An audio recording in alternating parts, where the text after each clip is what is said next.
தமிழகத்தை மிரட்டும் ஃபங்கல் புயல். இந்திய பெருங்கடல் பகுதியில் நிலவிய காற்றழுத்த தாழ்வு மண்டலம் ஆழ்ந்த காற்றழுத்த தாழ்வு மண்டலமாக வலுப்பெற்றுள்ளது.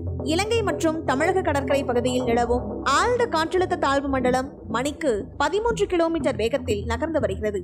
இன்று இது புயலாக வலுப்பெறக்கூடும் என்று வானிலை மையம் தெரிவித்துள்ளது. இந்த புயலுக்கு ஃபங்கல் என வானிலை மையம் பெயர் வைத்துள்ளது. இந்த ஃபங்கல் புயல் டெல்டா மாவட்டங்களில் கரையை கடக்கும் என்றும் புயலாக உருமாறி பர்மா, வங்கதேசம் நோக்கி செல்லும் என்று கூறப்பட்டது. இந்த நிலையில் தனியார் வானிலை ஆய்வாளர் தமிழ்நாடு வெதர்மேன் பிரதீப் ஜான் இந்த புயல் கரையை கடக்கும் இடம் தொடர்பாக பதிவிட்டுள்ளார். சென்னைக்கு கனமழை பெய்ய வாய்ப்பிருப்பதாக பிரதீப் ஜான் தெரிவித்துள்ளார். நவம்பர் 30ஆம் தேதி பரங்கிப்பேட்டை, கடலூர், சென்னை இடையே இந்த ஃபங்கல் புயல் கரையை கடக்கும் என்று அவர் தெரிவித்துள்ளார். சவுதி அரேபியாவால் பரிந்துரைக்கப்பட்ட ஃபங்கல் என்ற பெயர்தான் தற்போது இந்த புயலுக்கு வைக்கப்பட்டுள்ளது. இந்த வீடியோ பற்றிய முழுமையான பதிவை எங்களுடைய சேனலை விசிட் பண்ணி நீங்க தெரிஞ்சுக்கலாம்.